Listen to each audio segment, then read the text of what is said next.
सोचिए आप एक जज है। एक दिन आपके घर गलती से एक बैग डिलीवर होता है और उस बैग में है पूरे 15 लाख रुपए कैश। फिर शुरू होती है एक कहानी जिसमें कंफ्यूजन है, करप्शन के इल्जाम है और एक फैसला जो पूरे 17 साल बाद आता है। क्या ये कहानी किसी फिल्म की लग रही है? तो नहीं दोस्तों, ये एक real life court room drama है जिसमें दो निर्मल जजेस का नाम है। एक जज जिनके घर पैसे गलती से आए और दूसरी जज जिनके नाम पर पैसे अलिजिडली भेजे गए थे। Hello viewers and welcome back to law Chakra, जहां हम आपको ले चलते हैं 2008 से 2025 तक की लीगल सफारी पर और बताते हैं कैसे एक पहली बार करप्शन के इल्जाम में फंसी एक हाई कोर्ट जज से जुड़ा एक बहुत ही बड़ा फैसला अब जाकर आया है। शायद आपको ये केस थोड़ा फेमिलियर लगेगा अभी के जस्टिस यशवंत वर्मा के कंट्रोवर्सी से, जहां भी जज के घर में 15 करोड़ कैश मिलने का इल्जाम लगा है और जिस मामले की अभी तक जांच चल रही है। और शायद इसी वजह से इस दूसरे केस को इतनी लाइमलाइट भी मिली है, जो एक बहुत ही हाई प्रोफाइल केस बन गया है और जिसमें आज जाकर फैसला आया है। इस कंट्रोवर्सी में फंसी जज है farmer Punjab and Haryana high court की जज जस्टिस निर्मल यादव। पर आप पूछेंगे केस क्या था, तो चलिए ले चलते हैं आपको 13 अगस्त 2008 चंडीगढ़ के एक हाई कोर्ट जज के घर। जस्टिस निर्मल जीत कौर घर पे हैं। एक आम शाम जैसे होती है, एप्पल खा रही होती है। उनके फादर थोड़ा रिलैक्स कर रहे होते हैं जब उनका पियून कहता है कि उनके लिए एक कागज आया है। कागज नहीं, वो तो 15 लाख रुपए थे, एक बैग में टाइटली पैक्ड। इस केस के ट्रायल के दौरान जस्टिस कौर ने खुद ही ये बातें कही है। She had stated, "I vividly remember that I was munching an apple and my father was sitting with a little drink. When my peon Amrik walked in, brought some documents. I felt that they were not papers. In the process, he tore open the packet and I saw that they were currency notes." फिर इसके बाद justice Kaur ने तुरंत police को inform किया और शुरू हो गई एक इंक्वायरी जिसमें सीबीआई भी आ गई। सीबीआई का कहना था ये पैसे असल में जस्टिस निर्मल यादव के लिए थे, पर गलती से नाम मिलने की वजह से रॉन्ग एड्रेस पर चले गए। बैग भेजने वाले थे एक क्लर्क जो हरियाणा के additional advocate general Sanjeev Bansal के लिए काम करते थे। केस ने कई मोड़ लिए। पहले तो सीबीआई ने क्लोजर रिपोर्ट फाइल की, लेकिन वो रिजेक्ट हो गई। फिर 2011 में चार्जशीट फाइल हुई। 2010 में जस्टिस यादव को ट्रांसफर करके उत्तराखंड हाई कोर्ट भेजा गया। 2011 में उनका रिटायरमेंट हुआ और 2014 में कोर्ट ने चार्जेस फ्रेम किए। संजीव बंसल, जिनका नाम सबसे प्रोमिनेंट था, उनकी डेथ 2016 में हो गई, तो उनके अगेंस्ट प्रोसीडिंग्स ड्रॉप कर दिए गए। जस्टिस कौर ने 2016 में वीडियो कॉन्फ्रेंसिंग के जरिए कोर्ट के सामने अपना स्टेटमेंट दिया और बताया किस तरह उन्होंने तुरंत पुलिस को इन्फॉर्म किया था। सीबीआई ने 84 विटनेसेस लिस्ट किए, लेकिन सिर्फ 69 को ही एग्जामिन कर पाए। 2024 तक केस लटकता रहा, जब हाईकोर्ट ने सीबीआई को अलाउ किया कि 12 की विटनेसेस को री एग्जामिन करेगी। आखिर 27 मार्च 2025 को फाइनल आर्गुमेंट्स हुए और 29 मार्च को आया वर्डिक्ट, एक्विटल। जज अलका मलिक ने अपना वर्डिक्ट सुनाया, जिसमें सिर्फ जस्टिस यादव ही नहीं बल्कि बाकी अक्यूज्ड रविंदर सिंह भसेन, राजीव गुप्ता और निर्मल सिंह सबको बेइज्जत सबूत बारी कर दिया गया। इंटरेस्टिंगली दोस्तों, यहाँ पर एक बहुत ही इंटरेस्टिंग एंगल है जस्टिस यशवंत वर्मा का। 2024 में उन्होंने भी एक केस में रिमार्क दिया था कि जुडिशियल सिस्टम का डिले जस्टिस को मीनिंगलेस बना देता है, और यहाँ तो पूरे 17 साल बाद फैसला आया। तो सोचिए, एक जज पर करप्शन का इल्जाम हो, रिटायरमेंट के बाद भी उनका नाम मीडिया में घूमता रहे और फाइनली कोर्ट कहे नो एविडेंस, एक्विटेड। क्या ये सिर्फ एक सफाई है या सिस्टम की स्लोनेस का रिफ्लेक्शन? ये केस हमें एक और रिमाइंडर देता है कि जुडिशियल अकाउंटेबिलिटी और स्पीडी जस्टिस दोनों इक्वली इम्पोर्टेंट है। एक तरफ जज जिनके साथ गलती हुई, जस्टिस निर्मलजीत कौर ने तुरंत इंटीग्रिटी दिखाई, पुलिस इन्फॉर्म किया, तो दूसरी तरफ जस्टिस निर्मल यादव पर 17 साल तक शैडो रहा जब तक उन्हें क्लीन चिट नहीं मिल गई। क्या हमें इस केस से सीख लेनी चाहिए कि जुडिशियल रिफॉर्म सिर्फ पेपर पर नहीं, ग्राउंड पर भी होने चाहिए और सिस्टम में ऐसे चेक्स होने चाहिए कि इनोसेंट के साथ इंसाफ जल्दी हो और गिल्टी को बचाया ना जा सके।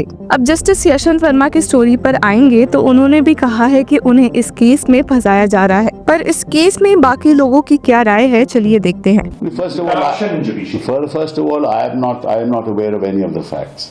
If the Supreme Court Collegium is seized of the matter, the Supreme Court Collegium will take action on it if they wish to take action. I mean, I'm not aware of any of this. I have also read it in the newspaper, so I don't want to comment in any way one way or the other. But certainly the issue of corruption within the judiciary is a very serious issue, and this is not something that has been articulated by senior counsel and lawyers in this country for the first time. It's been going on for years and public statements have been made. So I think that it's time for the Supreme Court to start looking at issues of how the appointment process should take place, that it should be more transparent, appointments should be more carefully done. There's another judge of the Allahabad High Court, as you know, against whom the collegium called him for an explanation, and he chose not to respond to their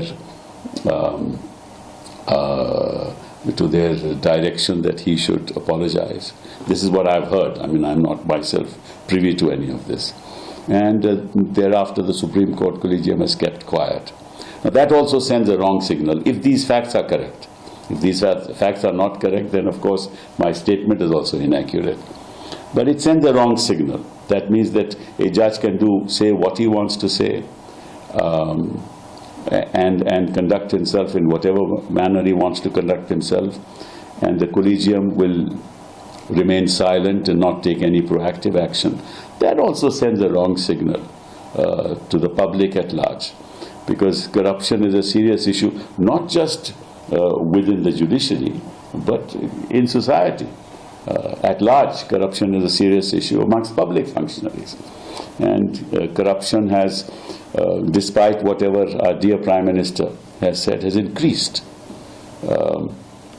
And आपको याद होगा कि जब ये लोकपाल की agitation हुई थी, तो मतलब कि सभी राजनीतिक दल कांग्रेस पे आरोप लगाते थे, और फिर ये लोकपाल की लेजिस्लेशन लाए भी, और आज तक कुछ हुआ. You see, unfortunately, the government is trying to take advantage of this Justice Verma affair to try and take control over judicial appointments. And in the recent past, the government has been interfering with judicial appointments, even though the appointments are supposed to be made by the collegium of senior Supreme Court judges. Yet, what the government has done is that they just do not say anything on the recommendations made by the collegium for a long time. They sit on it. If they don't like some names, they appoint the people whom they like, and they just don't they don't issue the notifications of those people that they don't like. So to some extent, the government is already interfering with judicial appointments, and this has been leading to the erosion of judicial independence. So if the government takes control of judicial appointments, it will undoubtedly totally erode judicial independence and eventually lead to the destruction of our constitution, fundamental rights and rule of law. So that is not the solution. Of course, there are many problems with the collegium system of appointments. There is very little transparency. तो viewers, आपका क्या कहना है? क्या 17 साल बाद आया फैसला न्याय है? क्या जुडिशरी में रिफॉर्म की जरूरत है, स्पेशली जब जजेस ही अक्यूज्ड हो? और क्या ये केस हमें सिस्टम की पावर या प्रॉब्लम दिखाता है? और क्या ऐसा ही कुछ जस्टिस वर्मा के केस में भी हो सकता है? कमेंट सेक्शन में हमें जरूर बताएं, और तब तक के लिए कीप फॉलोइंग लॉ चक्रा.